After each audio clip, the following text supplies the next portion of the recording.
Geneviève Guilbeault, ministre des Transports et de la Mobilité durable. Il y a des manifestants et des manifestantes qui s'en viennent et qui ont vu le dernier budget, ils sont vraiment pas contents.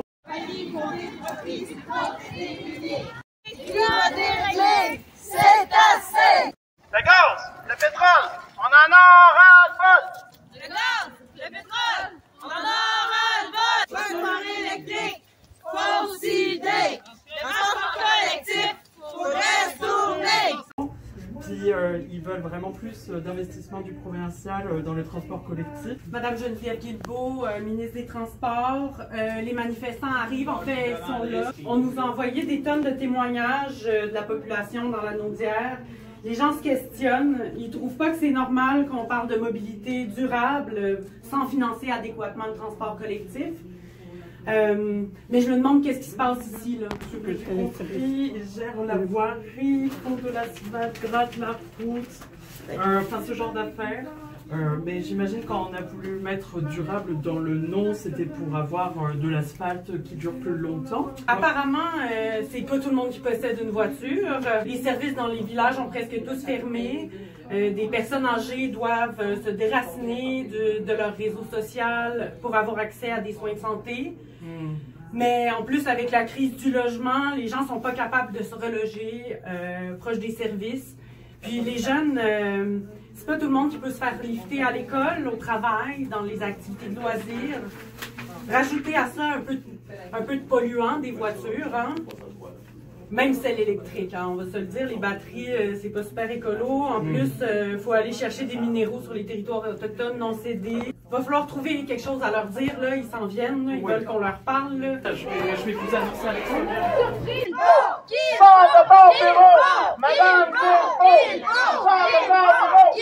Bonjour tout le monde. Merci d'être là. Je suis Madame Geneviève Guilbeault, la ministre des Transports et de la Mobilité durable. J'ai reçu dans les derniers mois plusieurs témoignages d'organismes et de gens de la Naudière. Certaines personnes ne sont pas capables d'aller à leurs rendez-vous médicaux. Des jeunes doivent refuser des emplois ou abandonner leurs études. Il n'est pas possible d'aller faire son épicerie de façon autonome, d'avoir des activités de loisirs, de s'impliquer dans les comités de lutte sociale du MÉPAL. Le jour de la Terre approche à grands pas.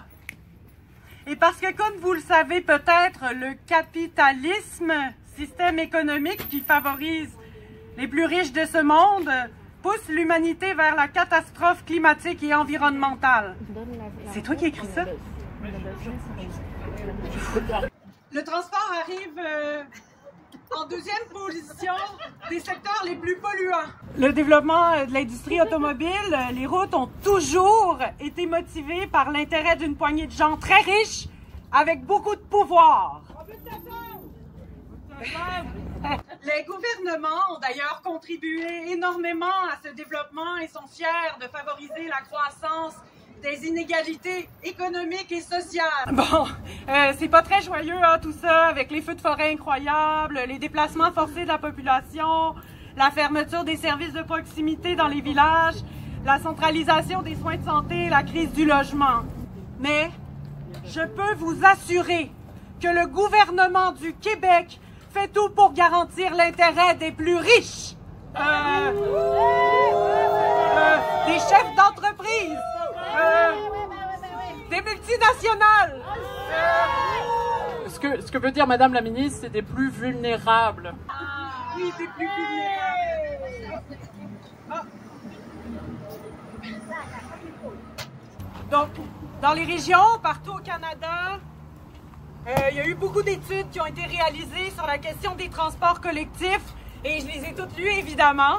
Nous avons ici le comité transport du MÉPAL. Vive le MÉPAL! On a ici une étude de la table des groupes de femmes, une alliance pour le financement des transports collectifs au Québec qui nous a fait plein de recommandations prébudgétaires. Hein? Merci, on va les prendre en compte. On a des fiches super intéressantes qui ont été produites par l'IRIS. Le portrait diagnostique réalisé par Trajectoire Québec. Je Je pense qu'on a assez de matériel pour trouver des solutions avec tout ça. Ça doit être comme le 3e lien, ça, hein, Madame Guilbeault? C'est quoi le problème, là? Moi, j'ai pas d'autre transport adapté parce que je suis trop autonome. À Saint-Gabriel, ils ont enlevé les bus supposément parce qu'il n'y avait pas assez de monde, mais c'était un coup d'argent. Ils ne voulaient pas investir dans les autobus. Il n'y a même pas de taxi-bus en Matawini. Les arrêts sont pas vraiment sécuritaires. Vous pelletez dans le cours des municipalités aussi, sans leur transférer d'argent. Vous financez juste les multinationales. Mais ouais. Je pense que je viens de parler avec la ministre, puis je pense qu'elle nous a entendus. Je vais y repasser le micro. On va envoyer de l'argent à les transports. Je vous ai entendu, puis j'ai une nouvelle importante à vous annoncer. Genre 2 piastres. Je suis fière de vous annoncer ici, aujourd'hui, la création d'un nouveau service public qui financera les transports collectifs. Un financement massif descendant tout droit des coffres de l'État. Ce financement assurera un service public partout, continu, efficace, accessible, pas cher, peut-être même gratuit. Des transports adaptés à tous les besoins pour vous avec votre chaise roulante, pour les familles avec des enfants nombreux, pour les jeunes qui veulent travailler, voir leurs amis, pour tout le monde, de Manawan à Saint-Ignace-du-Lac, jusqu'à Saint-Donat en passant par Mandeville, Rawdon, Saint-Didas, Sainte-Élisabeth, Saint-Ambroise, Saint-Alphonse de Rodriguez, Madame la ministre. même Saint-Alphonse de Rodriguez! Nous travaillerons en étroite collaboration avec tous les paliers de gouvernement pour 1.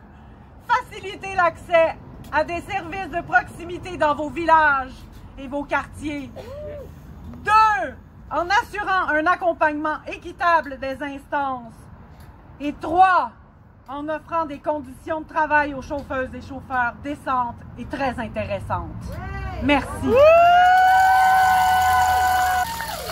Merci beaucoup, Madame la ministre. Je suis vraiment soulagée parce qu'à chaque fois, j'ai vraiment beaucoup de mal à rentrer chez moi. Alors, je vous partage mes idées. J'ai vraiment pensé à tout. C'est un service 4 saisons. Un service de transport en montgolfière. Non, non.